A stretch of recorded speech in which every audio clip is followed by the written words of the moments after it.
ल है त मौसम पनि ठन्डा छ। गुड मर्निङ साथी हो।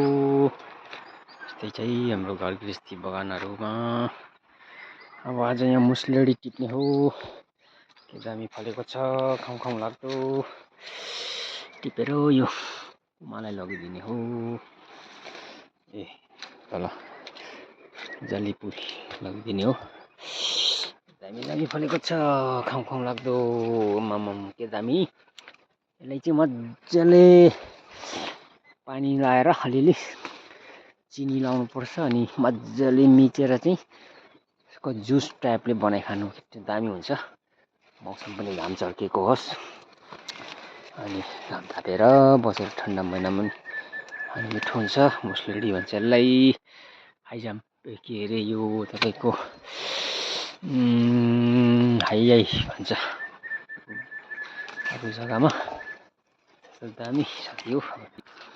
हरहरै लाग्दो फलेको छ, दामी साथी हो। हाम्रो चाहिँ अब खाने कोही छैन, खाने मनपर्ने ठाउँमा यसरी फलिदिँदैन, नाश भएर जान्छ कुहिएर। त्यही अब बाँदरहरूले खाँदैन, चरा मुसाहरूले चाहिँ खाँदो रहेछ के हो। हामी चाहिँ दामी फलिरहेछ। कति हो कति बिचरा नखाएर नाश हुने पर्यो। बजारमा हो भने कति किन्नुपर्छ यसलाई, कति पैसा लाग्छ। त्यो चाहिँ भने आफ्नो बगानको आफ्नो बारीको यसलाई फेब्रुअरी जनवरी फुल खिलेर मार्च महिनामा चाहिँ यसरी पाक्छ।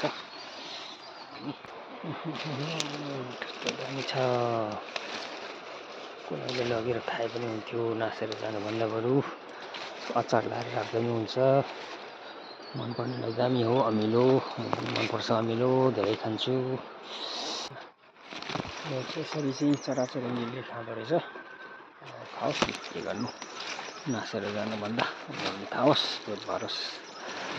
त्यो दामी दामी कति चाहिँ फलेको लट्टै। हेर्नुहोस् मुसलेडी साथी हो।